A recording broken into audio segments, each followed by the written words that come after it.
Greetings, NFL fans. Today is Tuesday, November 18th. This is the Shutdown Corner Podcast. I am Kevin Kaduk, here with Frank Schwab and Jay Busbee. RG3, once the king, now facing bad times in Washington. Yeah, amazing that in Washington you could come in on a high note and suddenly within 2 years just be completely the devil incarnate. That never happens. This is like season 3 of House of Cards, right? When RG3 his demise, is that what it's going to be? They need a Frank Underwood on that team. They need somebody who can actually take control and not worry about what Daniel Snyder thinks and roll with it. So there was a point on Sunday where people were actually chanting for Colt McCoy in the stands at FedEx Field, which should not be surprising because that just makes me sad. That sentence makes me sad. I mean, we've seen it for Kirk Cousins over the last year. Now we're seeing it with Colt McCoy. We'll see it whoever is backing up RG3 next year. I've said this before. I honestly think the Redskins exist to make every other franchise look functional in the NFL. And let's just take out the Raiders. So I don't consider the Raiders part of the NFL anymore. They're a different world in many ways. But I mean, let's think about this. If you're a Bears fan, if you're a Cowboys fan, if you're any team that's had a proud history but has struggled over recent years,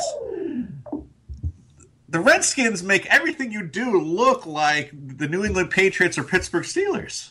And it's just insane. So after this, RG3 comes out, throws his entire team off the bus.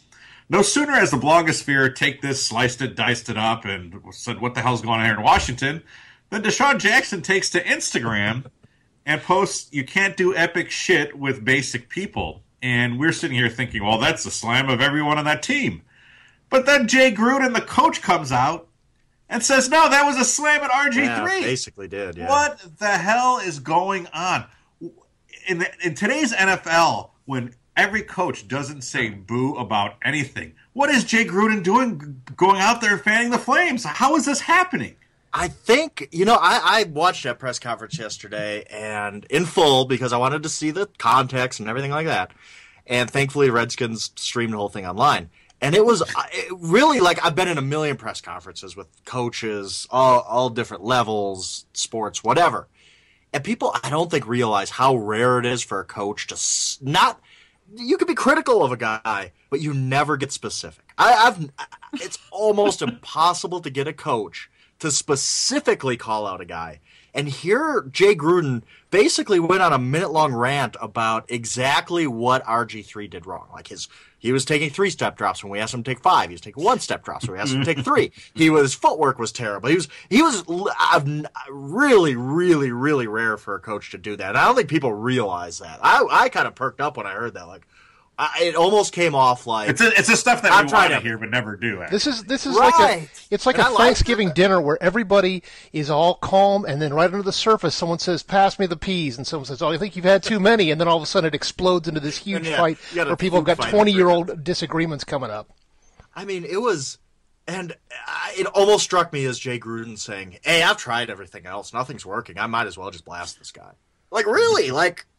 It almost was like a last resort of like, and then he gave the quote that really got a lot of play of, Robert needs to worry about himself. Robert needs to worry about his position and getting better, and I'll worry about the rest of the team. And it's like, wow, okay, that's fun. I mean, and this came after. I mean, Jay Gruden at the beginning of the press conference said, we need to make sure that we're not saying anything that can get twisted. We don't want our words twisted by the media, kind of saying that what RG3 said was twisted. So Jay Gruden lays the groundwork of, we're not going to say anything that's going to get twisted, and then goes on to blast his quarterback. So the put 1 to 2, and it's okay. Your words aren't getting twisted here. You know what you're saying. So how media savvy is Jay Gruden? Does he know? Is he playing a multi-level game here, or is he just popping off because he's had enough?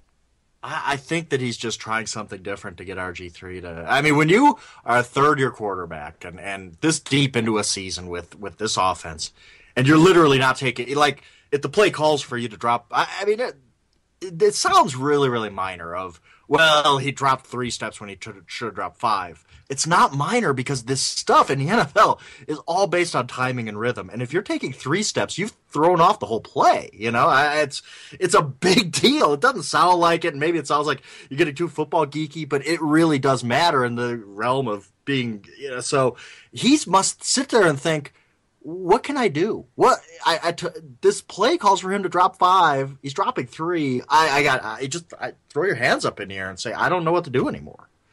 If you had told me this was happening at the end of 2015 or 2016 and RG3 had not become a thing yet or fulfilled the promise that he showed in 2012, I'd understand it. But we're talking about a season here where he played, the first 2 games of the season, got really hurt. The first game and the first 6 plays or whatever, Yeah, came back, and now he's got 2 games under his belt. Hasn't looked good in those 2 games, but how is this just blowing up? I mean, this season has already been a disaster.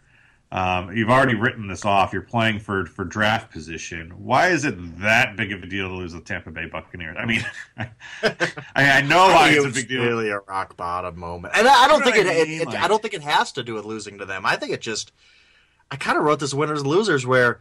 That loss wasn't just a loss. It was, what do we have to be excited about? What do we have to even be optimistic about? What is one thing on the Washington Redskins? The Tampa Bay Buccaneers could look to Mike Evans, who's unbelievable right now. I mean, 200 yards, 2 touchdowns, and say, okay, we got this stud in the draft. We got this young player. The Redskins, what do you get excited about right now? Seriously, what hope do you have? That was kind of the focus of Dan Steinberg, writer for the Washington Post, went to the game on Sunday, and that was the focus of his piece was all of these just sad fans. That's the worst thing is most of them, there's a couple of guys just standing out and just bellowing random profanities, which is hysterical in an empty stadium. It's echoing off the far wall. But most fans are just kind of in this hunched shoulder shuffle that they've given up, and that's the saddest thing of all. Jay, you have family and friends that are big Redskins fans. Where are they right now? Where's their head? They are at the moment. I think they're in that position where they're like, enough. Just we got to wait this one out. We got to go through it. They have most of them are also Florida State fans, so they're kind of transferring their fandom over to that, which has its own set of difficulties. Yeah. So my family's going to have an interesting Thanksgiving. We're going to be paying a lot of therapist bills, I think. Seminoles and Redskins fan. I don't know if I should even go and touch that one. Yeah, I know. It's funny how those worked out, huh? And Braves too. So yeah, we're the man right across the board. So Frank, where are you at with RG3 as an objective football analyst, one of the leading members of thought when it comes to the sport? Are you done with RG3? Is the RG3 era of optimism over? Are you willing to give him one more off season? Here's why. I mean, RG3 coming out of college, loved him. Great arm, great athleticism, did it all. Easily won the Heisman, clear pick. He played great his rookie year, and they had a scaled down offense, but that's whatever. He's a rookie quarterback. You do what you got to do to win, and they did. And he looked great, and he played well, threw the ball well, ran well. And he got hurt and missed the whole. I mean, Shanahan really screwed that. Really, really, really screwed that up at the end of that season. And so he basically loses an off season, but yet he didn't really. He should have looked probably a little bit better last year, but didn't. But whatever. I kind of gave him a pass. And this season he comes back, and it's just. He just misses stuff. And a lot of, we've talked, Greg Cosell, you can look at, if you go to Yahoo and search up Greg Cosell, Robert Griffin III, you're going to see a lot of stuff written about RG3 from a guy who studies film all the time. And you can see it. You can see he just misses things. He just, by this point in your career, he's the same, obviously, point in his career as Andrew Luck. Andrew Luck looks unbelievable. Andrew Luck looks like the next superstar in the NFL, and here RG3 is just missing a simple out route against the Vikings that should have gone for a touchdown, and he ends up throwing it away. Like, stuff like that, and that's what I'm sure that's where Jay Gruden's frustration comes from. But here's the thing. The Redskins have no choice. They've given up so much for RG3, and he's so talented, and there's no other option. Kirk Cousins is, we've seen him come and go now. Colt McCoy, come on. It's got to be RG3. You have to give him at least another year because you've given up so much for him. You can't just start over. You cannot just start over. You can't. You can't. It's not an option. So yeah. I don't know if it's giving him another year is saying anything about RG3. It's just saying something about, well, you have to. You're married to the guy at this point. You have to give him another year. What about a supporting cast? Because, it's not a lot of talent around him, but he also has some talent. Morris is decent. Deshaun Jackson's great. Unbelievable year. I mean, he is really having a quietly an unbelievable year based on averages and stuff. And Garcon's a good receiver. Jordan Reed's a pretty good tight end when he's healthy. It really should not be an issue of this isn't a Cam Newton. The rest of my team stinks.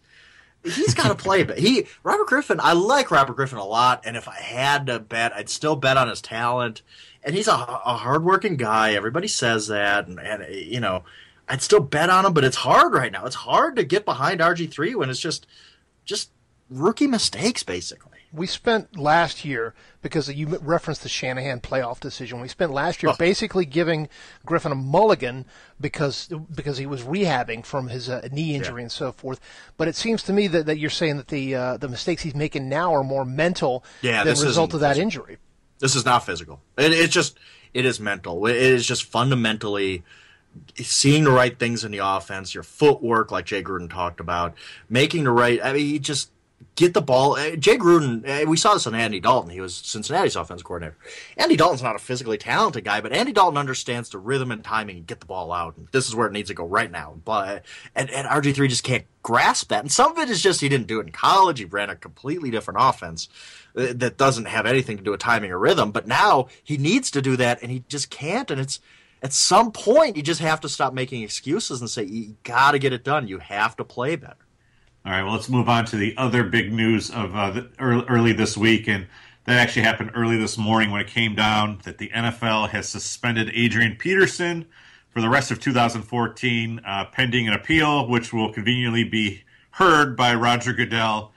This is, I think, quite obviously a case of Roger Goodell really looking to assert his authority and say that he's tough on domestic violence and child abuse. I think Dan Wetzel, our columnist at Yahoo Sports, kind of put it up and said, look, this is an easy stance for him to take. Not a lot of people are going to die on this hill defending Adrian Peterson. Where do you guys feel? Do you just kind of feel like, okay, well, great, the Vikings have, 6 games left, and it's not going to make that much of a difference, might as well move on in this season? Or do you feel like Adrian Peterson, he had his day in court and served his time and should have been able to move on and play these last 6 games? Where do you guys fall on that? It's tough because this is a situation where, as Wetzel said, no one's going to necessarily argue in favor of child abuse or of domestic violence, although there are some discrepancies about whether a switch actually constitutes child abuse. But it's more the principle of the thing. Hey, Peterson. Wait a minute. Where are the discrepancies? Were it a switch? Yeah. I mean, some people still use a switch as. I think it constitutes. Oh no, I agree with you. Don't get me wrong. I think that. I think that there is absolutely no justification for a grown man to be using a switch on a 4-year-old kid. So you're saying that there's people out there that are still that use them? Oh yeah, absolutely. Oh yeah, trust me, I got a lot of emails from them. Yeah, I mean, I'm not backing it. I'm just saying that it's not as cut and dried a case as knocking a woman unconscious in an elevator. That said, for the vast majority of people, it is an absolutely indefensible act. The problem is that Peterson and the NFL Players Association think that he's already been punished, as you noted. They were promised, apparently, that he would get credit for time served, so to speak, for sitting on the sidelines, and that he should be coming back now. So it's one of these situations where the Players Association has to defend the players' rights without defending the players' actions, and that's a tough tightrope for them to walk. I see it a totally different way, and it's not because the NFLPA has made this not about Adrian Peterson. So I don't look at it as being about Adrian Peterson and what he did. This is a political move right here. This is a power play by the NFLPA, and you could see it coming. They put out a very accusatory statement last Monday saying the NFL's not living up to its word. They said he was coming off the commissioner's permission list. And then they agreed to a meeting on Friday, which is not even about the commissioner's permission list. This was about discipline. Are we going to give you more suspension, less suspension, whatever? This was Friday.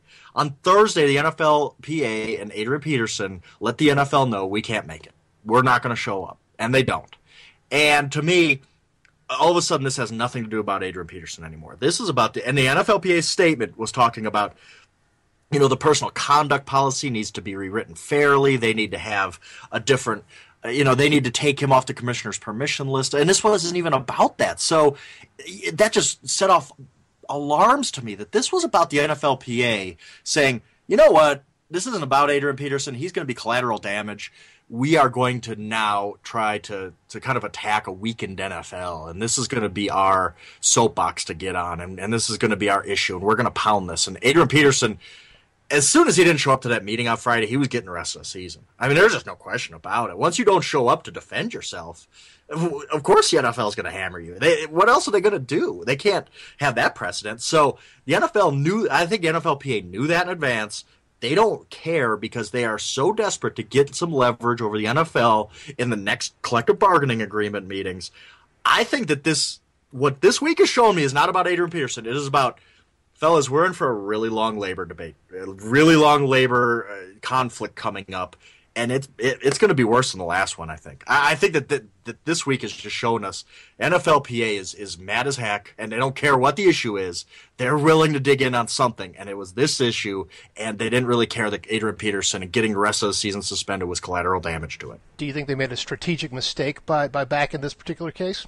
I don't know. That's the thing. That if you're going to back a case, why back this one? Because it's so hard to get behind Adrian Peterson. What he did, he can't defend it. He can't sit here and, I mean, I guess I could say getting a full year suspension, basically 15 games, I guess, suspension for what amounts to a misdemeanor technically might be overkill. You could argue that for sure. And it's just a PR move by the NFL. And I agree with some of what they're saying, but yeah, I think that they just decided we need an issue, we need something, and Adrian Peterson's a big name, and we're going to dig in on this one. And I don't think this has anything to do with the case. I think this just has the NFLPA just saying, we're fed up with the way the NFL runs things, and we need to pick an issue and go with it, and this is it. Yeah, it's odd, though. I mean, they've made such little headway in like every other progress of what they fight for when it comes to players' rights. Well, look at what happened in the last Look what happened in the last work stoppage. Everybody blamed the players. Everybody was like, these greedy players won't come back. And so, yeah, they agreed to this deal they shouldn't have agreed to because, well, first of all, their guys need checks. The NFL just said, okay, we're willing to blow this thing up. We're not giving in to you. And they didn't, and they won. And it just goes back to so long. I mean, there's so many things that the NFLPA screwed up over the past 2 decades that need to be undone that are just never going to get undone. And doesn't this show how interchangeable these players really are? We're looking at probably the most famous non-quarterback, a guy who's done things on the football field that we've never seen before, and he's lost an entire season. And there's really not that much public outrage. I don't think it's due to the public, the public outcry. I don't think it's a child abuse issue. I just think people are like, all right, well, there's still people out there. They're still wearing the purple uniforms. The Vikings are still playing, whatever. And think about that. Think about if this was happening to LeBron James or Sidney Crosby or anybody else. Think about what the outcry would be. Yeah, I do agree with you. I don't think the NFL really.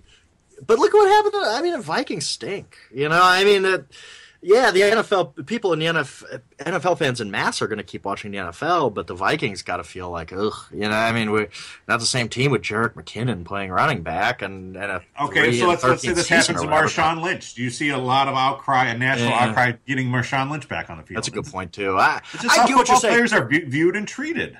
Yeah, but I think, yes, I agree with that completely. But what would happen if it was the entire league? I mean, if we had literally scabs come in and play for a full season, if we do have this big labor debate, what would I don't know the answer to this. It's a very good question. That's almost what the players need. They need the equivalent of the replacement referees out on the field. Yeah, right. Because all of a sudden that's when NFL fans would be upset. All of a sudden you're saying, well, what am I going to do? I don't know any of these guys to draft them for my fantasy team. I got to be honest. I think that Oakland and Jacksonville would probably be okay with that. I mean, they would, they'd have a decent chance of winning a couple games.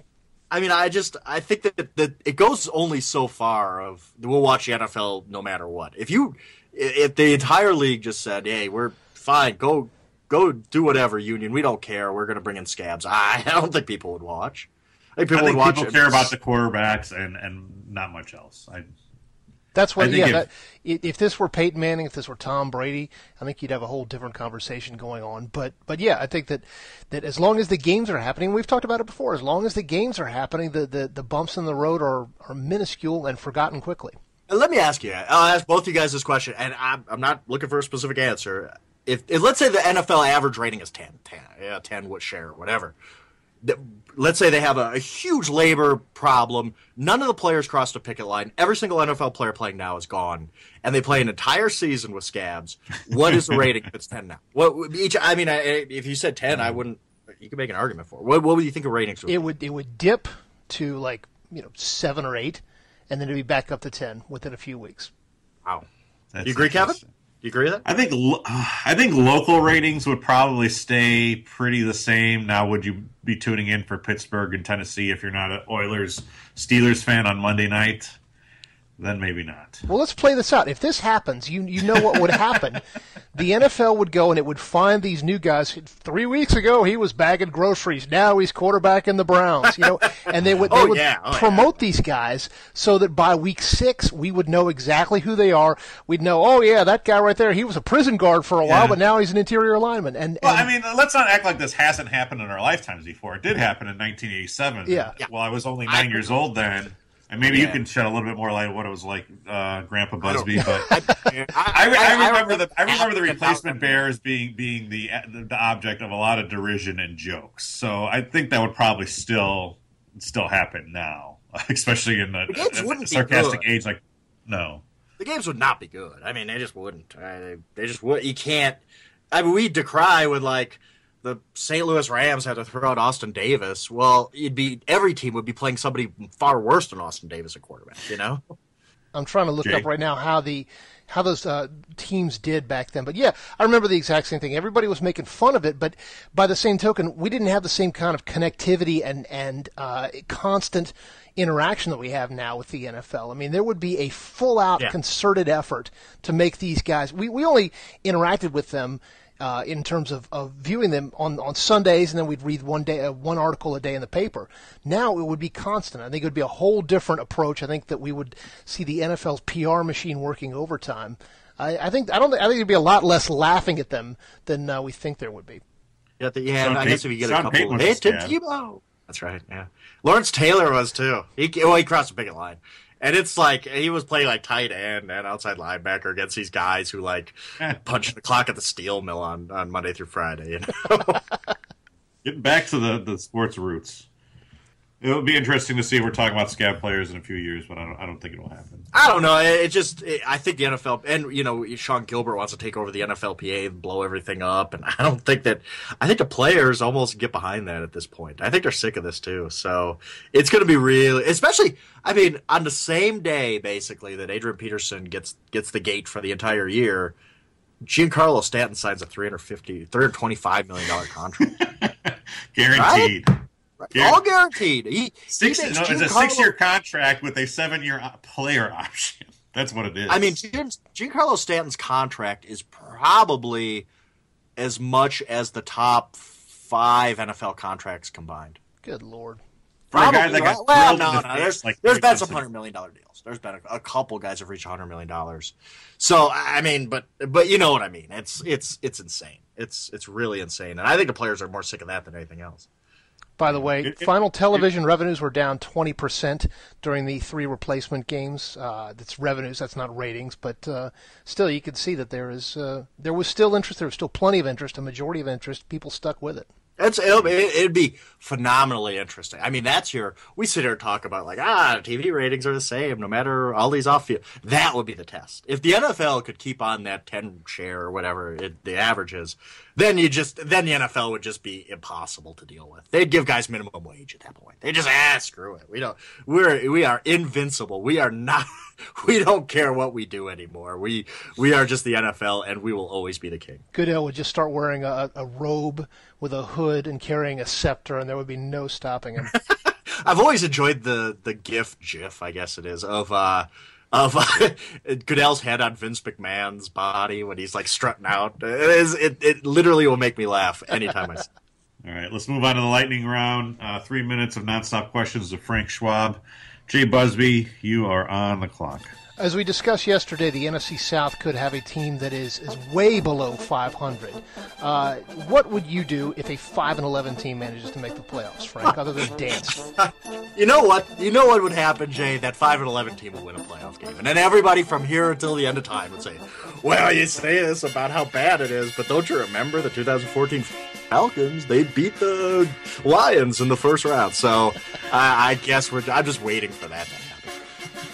What was your favorite part of the Ben Tate era in Cleveland? Ben Tate cut. I can't believe that. Probably my favorite part of the Ben Tate era in Cleveland was drafting him in like the 6th round in one of my leagues and him doing absolutely nothing for me. Thanks, Ben. Appreciate it, buddy. Denver gets absolutely blown out. In your power rankings, you talked about how there's not really reason to worry. But be honest, Frank, with us here. Is there reason to worry in Denver? A little bit, yeah. I'm not gonna lie. Like, I think Denver people looked up at the standings and realized that, like, wow, if we don't win at Arrowhead Stadium in a couple weeks, we're gonna lose the AFC West. And they are. That game is for the AFC West, boys. I mean, I don't see any way around it. So imagine the Denver Broncos as a wild card this year. That would be unbelievable. Can you make the case of the Chiefs not regressing from 2013 and actually looking probably stronger than 2013 is the biggest surprise of the season? Yeah, you definitely could. Oh, yeah. I think you absolutely could. I mean, maybe the Panthers regressing this bad is a surprise, or Seattle having 4 losses at this point is a surprise. But yes, the Kansas City Chiefs are better this year than they were last year. And I don't know how. They had a terrible offseason as far as free agency and the draft goes, but Andy Reid's doing a heck of a job. This is a good football. Eli Manning, is he damaging his Hall of Fame chances with the last 2 years? I mean, can you damage something that's not there? I mean, come on. He's a 2-time Super Bowl MVP. He is not a Hall of Famer. He's not. Move on. Because, no, even New York people cannot vote him into the Hall of Fame. No. What side did you come down on the Bengals-Saints football dispute?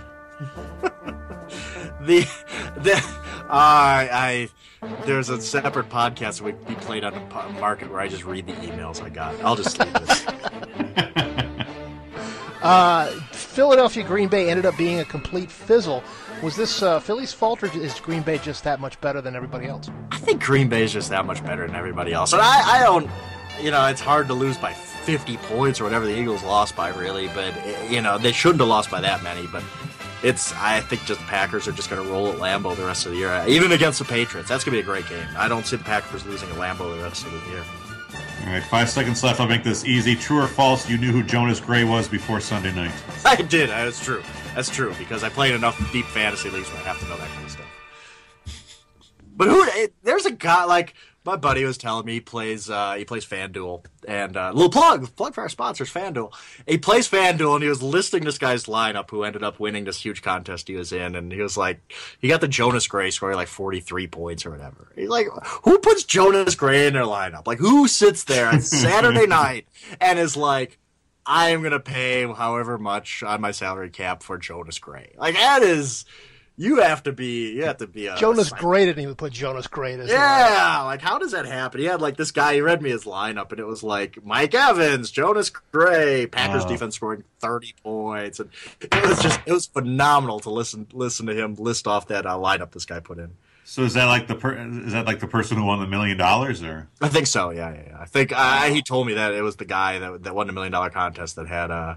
He had somehow, some way had Jonas Gray in his lineup this week. And hey, I saw a stat that Jonas Gray's 4 touchdowns were as many rushing touchdowns as the rest of the NFL combined, which just kind of shows you honestly how the running game is just dead in the NFL. We had 4 rushing touchdowns outside of Jonas Gray all weekend. That's what I took out of that.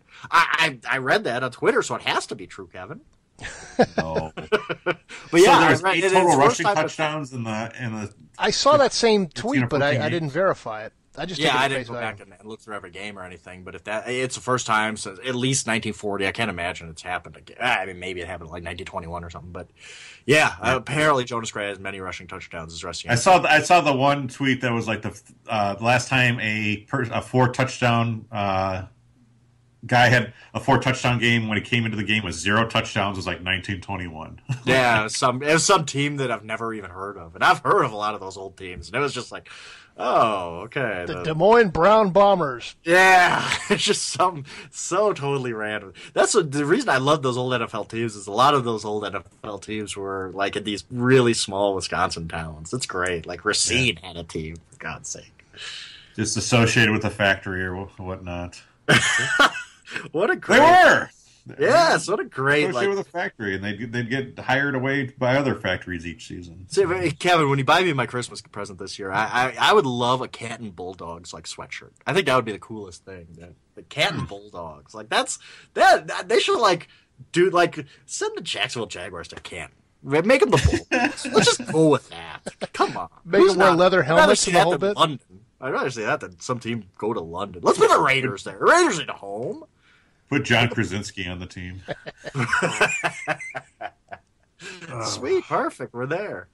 So, did you think this weekend held up to the hype that we had coming into it, or do you think it was kind of the problem with the NFL this season? The Lions game wasn't even really that good. I mean, it was Stafford was just so bad.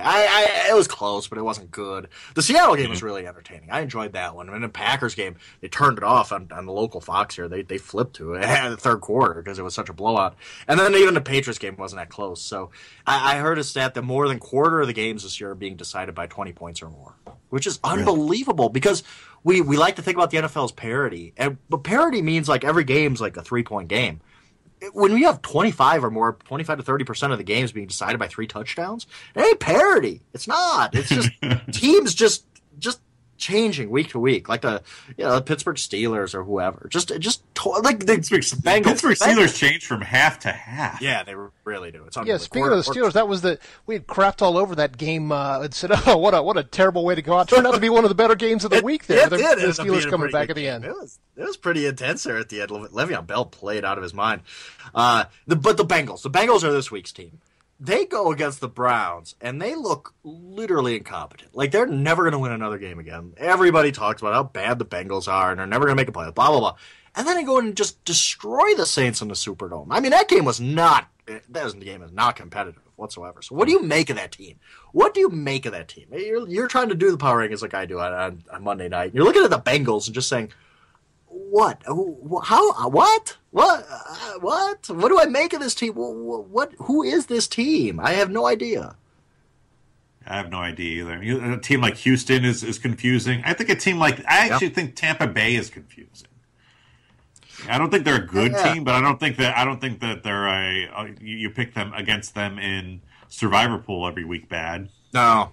And you look at the Buccaneers, not to make excuses for the Buccaneers. They've had a couple really, really ugly losses. But you can look back on the Buccaneers season and say, if one bounce they win this game, another bounce they win this game, and another bounce they win this game, and they'd be in first place in the NFC South. They get Mike Evans off the field in time. Right. I mean, something like that. Like, or even, the first week of the season, they had a game they shouldn't have lost. They lost to Derek Anderson at home, and it was like by 3 or something like that. Like, games like that, they just, it's weird. It's the Browns. Look at the Browns. They play against Alfred Blue and Ryan Mallett at home, and they lose. Like, okay, well, so, what do I make of you then? So right now, $1,000, Patriots or the field. Who do you take?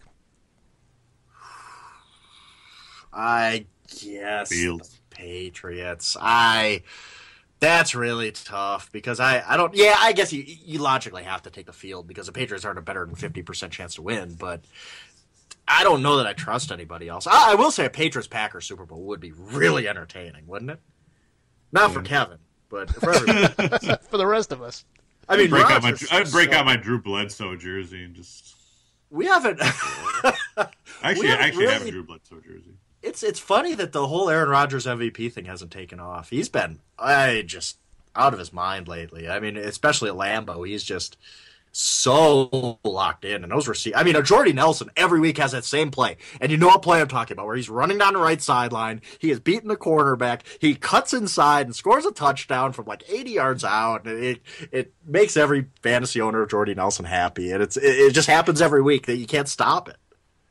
Yeah, you start looking ahead to see if you're playing him next week, and it's like, oh, crap. I'm screwed. You can't get on the Aaron Rodgers MVP bandwagon because you're driving the J.J. Watt. Oh yeah, I do think J.J. Watt should be, and I'm that's some next level stuntman stuff right there. I think next week I'm just going to push Melvin Gordon for NFL MVP. Can I do that? Is that okay? I like it. All right.